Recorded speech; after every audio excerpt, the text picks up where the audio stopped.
Right, so it's about 7 in the morning, another long day awaits. So here we are, we have finally arrived at the Geneva Motor Show. I'm very eager to see the new cars around and meet friends as well, because a motor show is also this for me.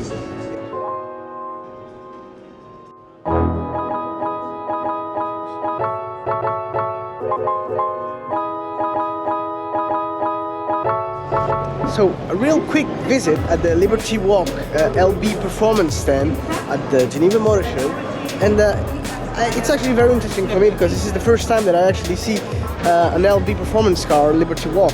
I've heard about them a lot, obviously, but I've never actually seen it in the flesh. And what I like as well is the fact that it has some sort of, like the P1 GTR Harrods livery, and I find that quite cool. So now I am at the Ferrari stand, and to be honest, obviously this is the car I've been waiting for the most, the Ferrari 812 Superfast. And now that it's here, I am actually quite happy, obviously. I have to admit, it looks much better than the previous pictures I had seen online, which is why you always need to see the car in the flesh to make yourself an idea of the car, how it looks.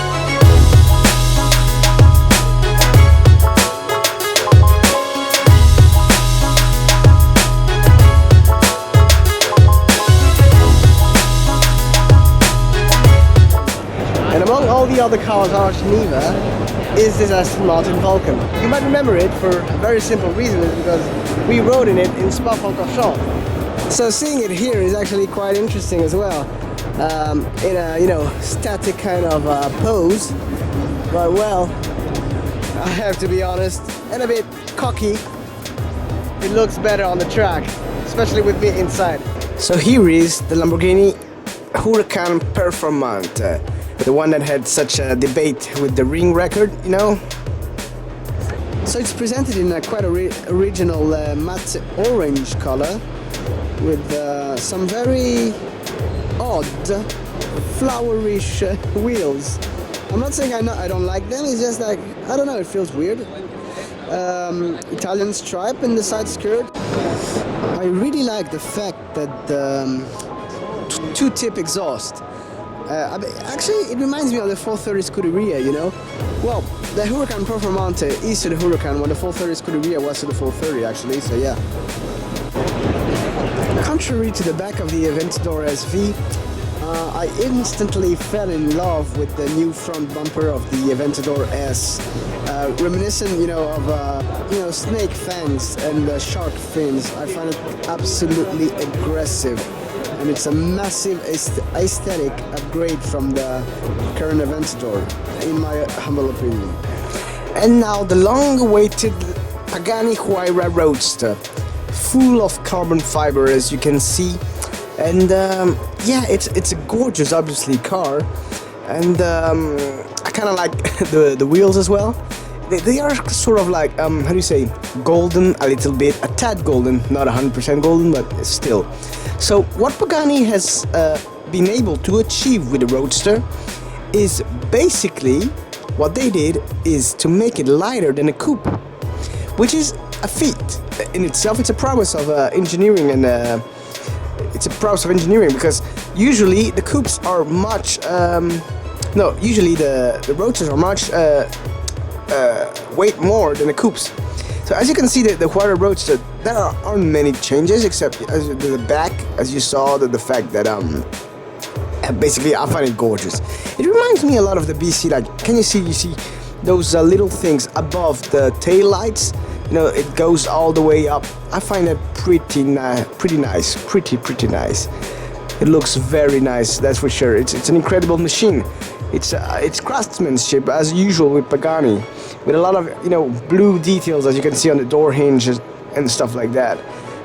So yeah, basically a very, very nice car. They did a great job, as usual. So it turns out that there is no lightweight Bugatti Chiron.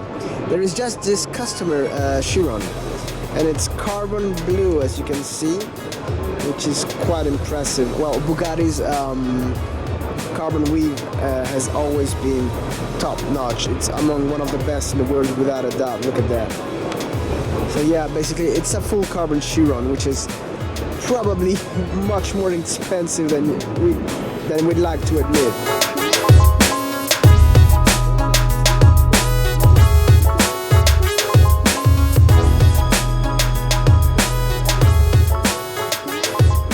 Alright, see, well, see-through glass has been kind enough to like step down for me to be at my head, kneel down to if I collapsed. I would like to know, what have you been doing so far and what's your favorite car of the show as well? Good question. I've been walking around a lot, trying to talk to lots of different people, see what's going on. Quite a few cars are still undercover because obviously it's early in the day. Obviously, yeah. I'm loving the Huayra roadster because I think it's just a piece of art. Yeah. I just saw the new GT3. I thought that was really nice. I like the sort of black. Still haven't seen it. Still haven't seen it. Still haven't seen it. It's worth going to check out. All right. I'm excited about the new McLaren and I'm excited about the 812 Superfast. Okay. Those are the two that I'm kind of hanging around for. All right. Well, man, thank you. Enjoyed the show. Right, so I'm at McLaren, and they've just unveiled the McLaren 720S. So it is the replacement of the 650S, and you know, I was a bit doubtful about these cars, to be honest. When I first saw the pictures and everything, it didn't click with me, especially because of the front. Though I have to admit, the back looks like a baby P1, sort of.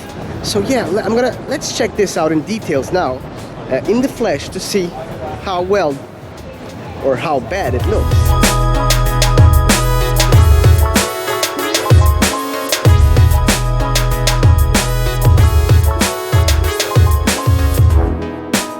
Alright, so I was a bit harsh with the 720S at first, when I first saw the pictures.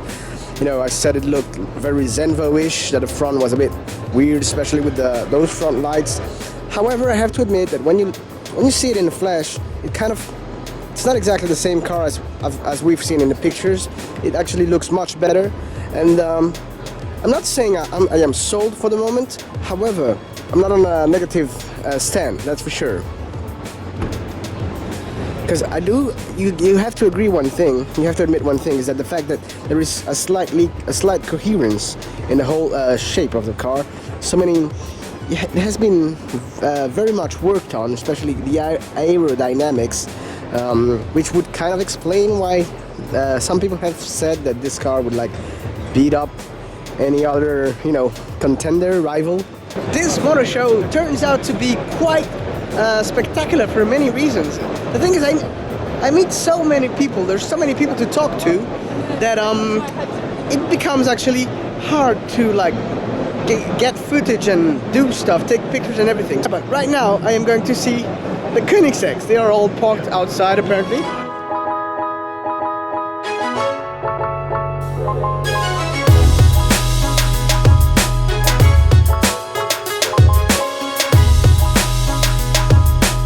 Show I am right now, and the huge Ford stand. There's so many cars, mostly are from Ford Performance. As you can see, the Focus RS over here, the Ford Fiesta, the new Ford Fiesta ST, a bunch of Focus ST as well. Obviously, the Ford Mustang. This was the one that was at the you know, at the press event thingy, where they unveiled the new Ford Fiesta ST, Mustang Coupe, Mustang Cab, and obviously the Ford GT in its heritage livery. I think it would have looked better in a metallic black than rather matte black, but hey, whatever. So yeah, looks pretty cool.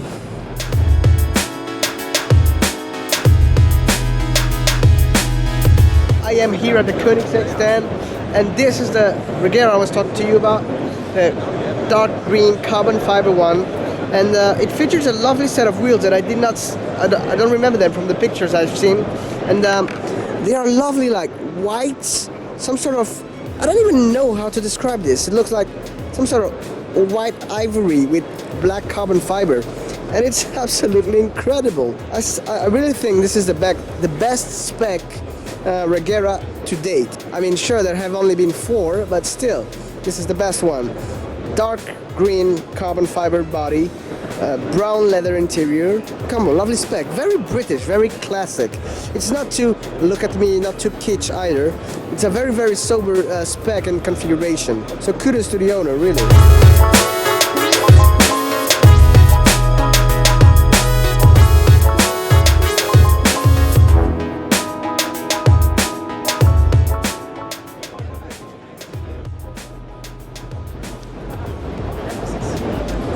obviously, there is the Rimac Concept 1. You might remember this car because I had a drive with Matt Rimac, the CEO, back when I was in Monterey Car Week. So yeah, it was an incredible car. I am now in the Aston Martin, and they have 3 Aston Martin racing cars. How do you know? Because they all have a typical stripe, Rapid S, which has been specially built for the track. The engine was also changed, I believe, to reach about 600 horsepower. So basically it is the fastest road legal car, 4-seater. Who would buy that and track it? 4 people. And now we have the Aston Martin Valkyrie, because as you know, it has changed names, by the way. Back then the car was known as the Aston Martin RB001, like codename Nebula. So to me this car isn't really new, considering I've already seen it at a French event, and to be honest, nothing has changed. They only added the stripe. The interior is still non-existent, there is no interior, and so yeah, basically it's just to show us what the Valkyrie will look like. And I have to admit, it looks pretty neat. Not bad.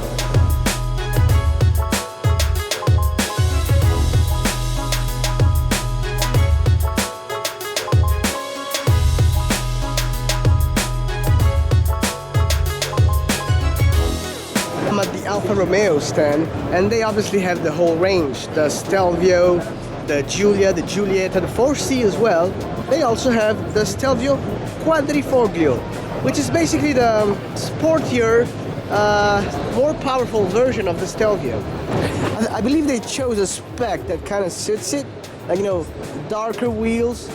And how do you recognize it? Well, I kind of like this detail, basically, the Quadrifoglio on the flank of the car.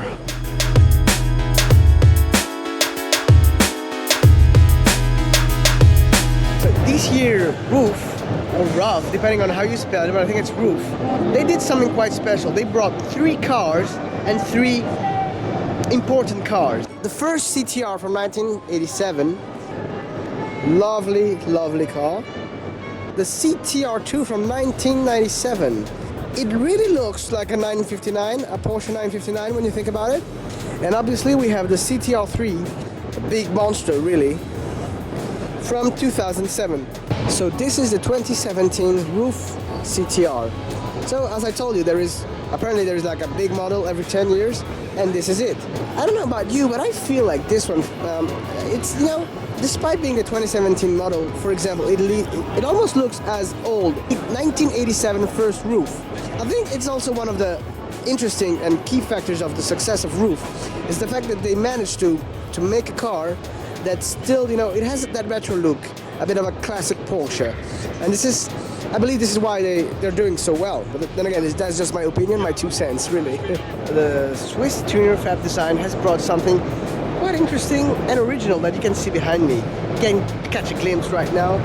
It's an SLR Roadster, full carbon, full blue interior, and a few blue touches. I find this fascinating. It's a hate it or love it car. Most people would hate it, let's face it, but I actually think it's a very interesting spec. I mean, just, you know, the blue lip, blue brake calipers, you know, well, it features the blue line that goes all the way from the back to the way of the front. Its little name is called the SLR Fab Design Desire, and that tells you a lot, because you really need to desire this car if you want an interior like that.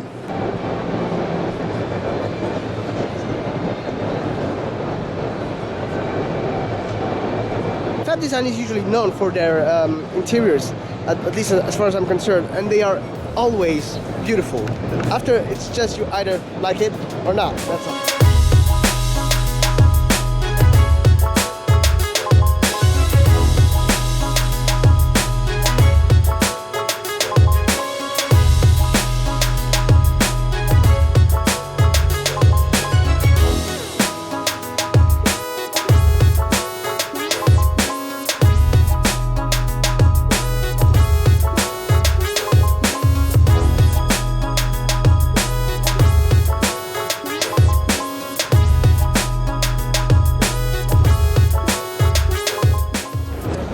my friend Marcatino. It's the end of the motor show, basically. And I don't know, we're just walking around doing whatever. We are going... Don't tell the secret what we're gonna do. Yeah, it's been a good motor show. Yeah. Always a pleasure to see everyone again. Especially me. Especially you, obviously. This is why I'm holding you like this, you know? Till next time, I don't know when that's gonna be, but hopefully not too late. Let's hope so. And then I have something to discuss with him right now, privately, so... Yeah, in the buff. So, see ya, guys. Don't forget to comment, like, and subscribe. Actually, I don't even know if that's gonna be the end of the video, but whatever, I'll do the editing, we'll see. And see ya, guys. Subscribe to Marcatino as well, even if you probably are already. See ya. Ciao, ciao. Ciao, ciao.